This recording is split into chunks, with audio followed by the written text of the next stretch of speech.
If you've ever lost a client after sending a quote, the price probably wasn't the problem. And I know that sounds backwards, but the number almost never kills the deal. What kills it is where the number shows up in the conversation. And once you understand that, the whole way you send proposals and numbers, it's going to change. Because here's what most people do when a prospect goes quiet after a quote. They go straight to the number and they think to themselves, is it too high? Do I need to come down? Maybe I should offer a discount and a little more into the package itself. Like, do something to actually get people to book and to justify the cost. And honestly, that makes sense because the price is the most visible thing. It's right there on the page. So it becomes the thing you try to fix, the thing that you fixate on. But here's the problem with that: you discount the next quote, and the same thing happens again. The client still goes quiet, still doesn't book, and now you've made even more less money for the same outcome, and you're no closer to understanding what actually went wrong.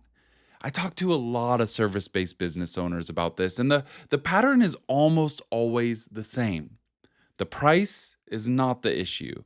The issue is that the client didn't feel ready to say yes. And those are very different problems with very different solutions, right? Like, we got to get people saying yes, and it's not about the numbers. So, if it's not about the numbers, then what is it? Price without context feels like a risk to people. They really need an entire context built up around this price that you're giving them. And I think that explains almost every quiet prospect that you've ever had. They just don't have enough context. And when your client opens that proposal or reads that email, the number doesn't land in a vacuum. It lands relative to everything that they understood or didn't understand, which is the case for most people.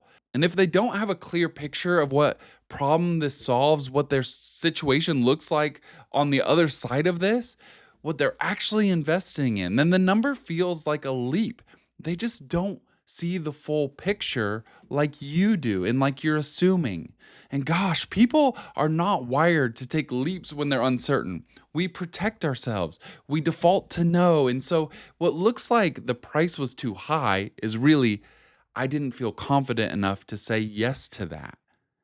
We need to build confidence so that they know what they're getting into. So the question isn't how do you lower the price?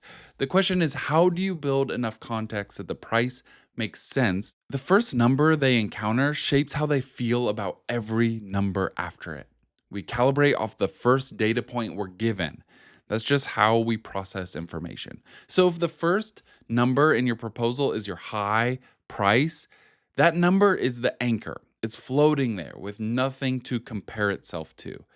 But if before the price appears, you've helped your client understand the cost of the problem they're sitting with and what it's costing them to not have this problem solved, or what it would take to figure it out themselves, or what this outcome is worth to their business over the next year or their personal life over the next year.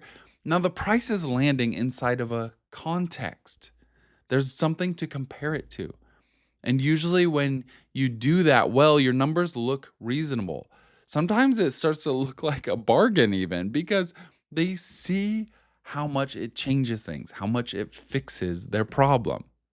This doesn't have to be all that complicated. It's not some elaborate persuasion tactic. It's just making sure the value conversation happens before the number appears, and not after it, right? You don't want to do everything at the end and try to catch up to the number that you've talked about. So here's something practical that you can do for your next proposal. Before you list what's included, before the number shows up at all, write one section that mirrors back to what you heard on the call or what you've heard in person.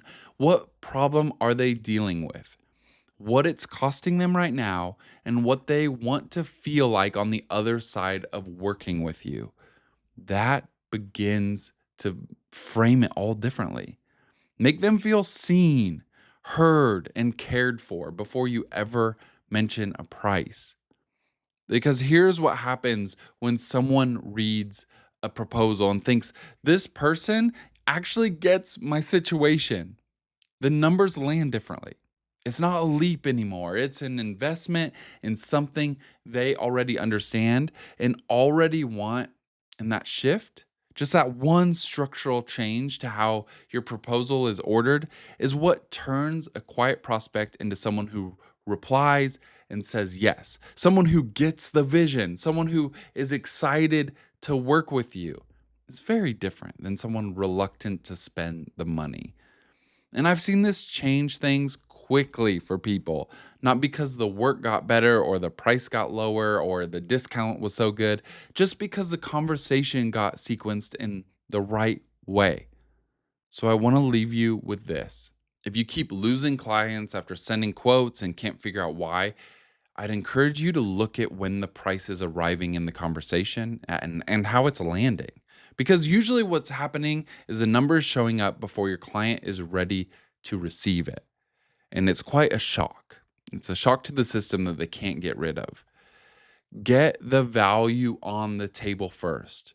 Show them that you understand what they're dealing with and let the price land inside a context that makes it make sense so that the light bulbs start going off, so that the dreaming starts to happen, so that they are excited to work with you.